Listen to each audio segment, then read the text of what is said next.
This is the last of our winter series and we are getting into November now, so you are getting cold and you are also wondering what to do with your plant material regarding watering, and that's what very, very key for both out in the garden and in the greenhouse. Hello, I'm Rosy Hardy. This is Rosy Hardy Gardening. If you enjoy my gardening videos, then please do subscribe, as this really does help my channel. A lot of you will have seen me taking plants into the greenhouse. You will also have plant material that is sitting outside. And when you get into the winter months and you're about to get very cold weather, which may freeze the ground and the ground may stay frozen, or it may just freeze and thaw. And especially here in the UK, we get a lot of maybe 2-3 days of frozen ground, and it only penetrates a little distance and then it thaws out again. Hence why it's quite difficult for some plant material to be able to cope with that. So what you really need to be doing is remembering that through the winter months you do not need to water out in your garden. You're going to get enough natural rainfall. That is absolutely fine. So why am I wanting to talk about watering? Well, a lot of people will have containers, and those containers will be outside, but what you don't realize is that sometimes containers do not get as much water as, say, the outside ground, because of maybe where they are. They might have tree growth over them, so therefore they're not getting as much water into the pots as well. They may be on the side of a house where they don't get as much rainfall. So you do need to constantly have a look at them. And the other key thing is, if you are doing yourself a lot of what are known as lasagna bulb planting, and you've got layers and layers and layers of tulips and narcissi and crocus all in pots to give you these fabulous displays in the spring, once you have planted them, they need a good watering. It's really important to make sure they are watered well after you've planted them.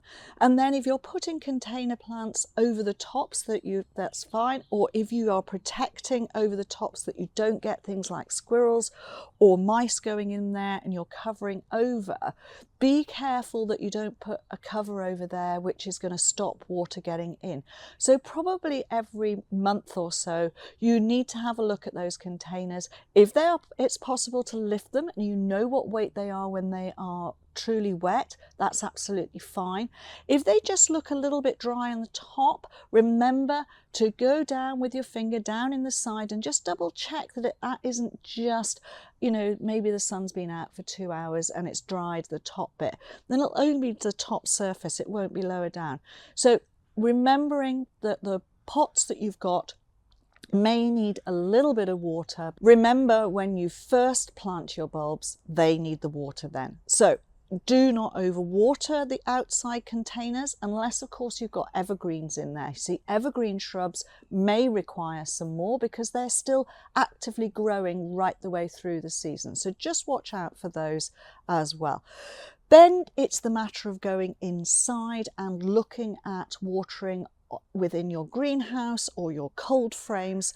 And you do need to, because the act of going into your greenhouse, opening up the door and opening up your cold frames gives that airflow. So that's also something to happen, because ventilation is key during the winter months. Okay, you won't do it on a really frosty day, you'd be going in and climbing, but you need to check on plant material. So as I have said before, you do not need to be watering an awful lot in your greenhouse, but again, if you've got something evergreen in there, then you just need to check, but only once a month. And it is very much a lift each individual pot up by itself to make sure, because you do not want to blanket water everything or you will get a lot of molds coming through. You can drown some of your plants by doing that because they're not necessarily actively growing.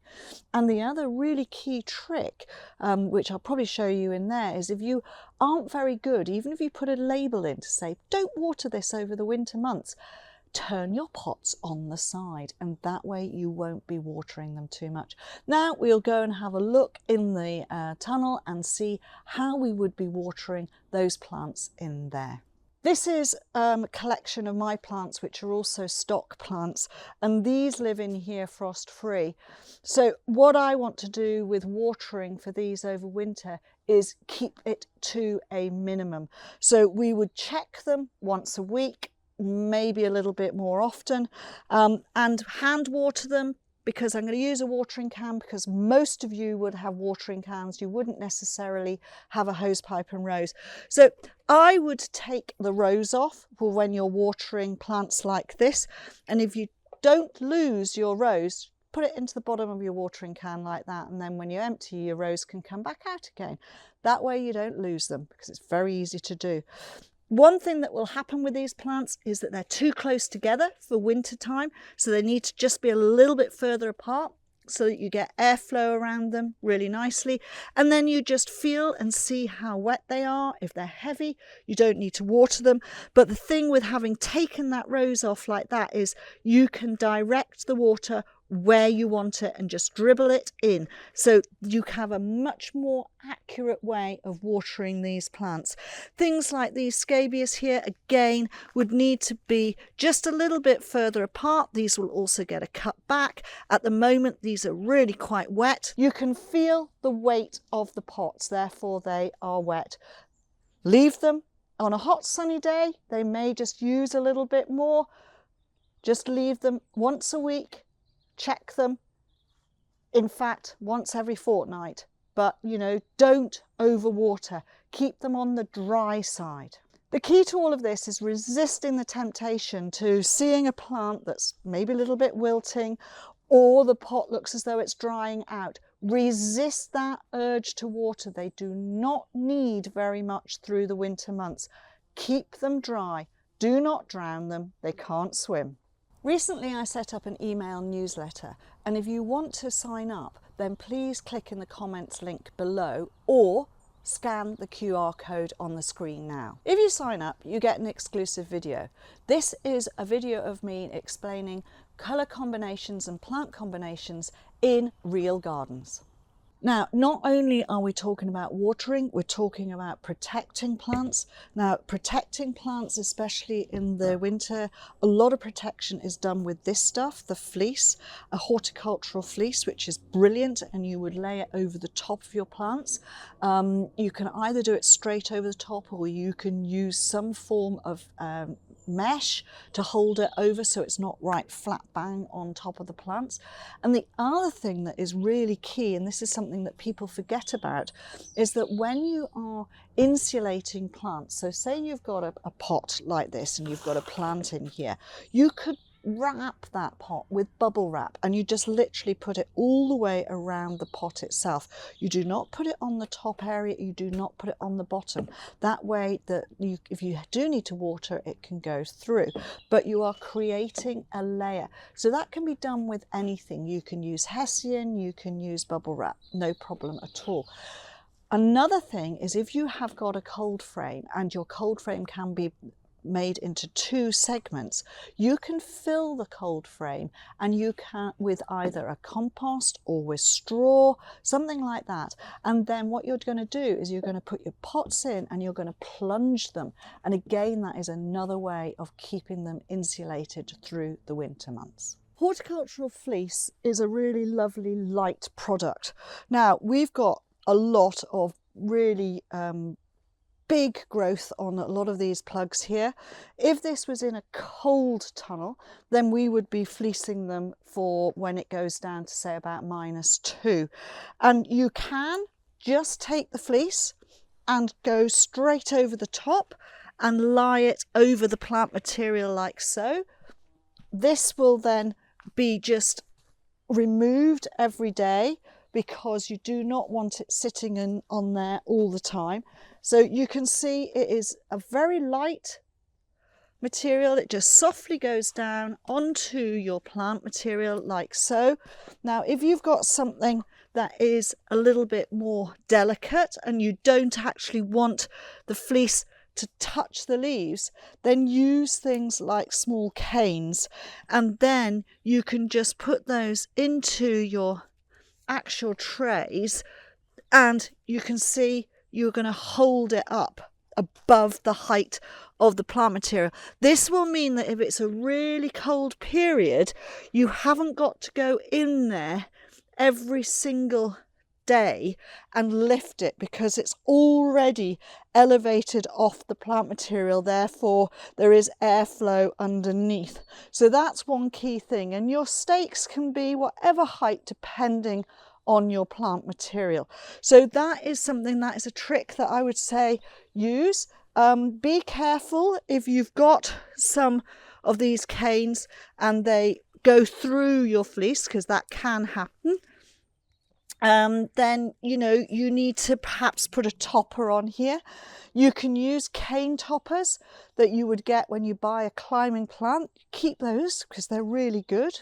Or you can use lids off biros or something like that, because that works really well over the top of these, and it means that you won't get so much in the way of tearing on your fleece material. But you can just lift the fleece off really easily and you do not cause any damage to the plants that you have put out.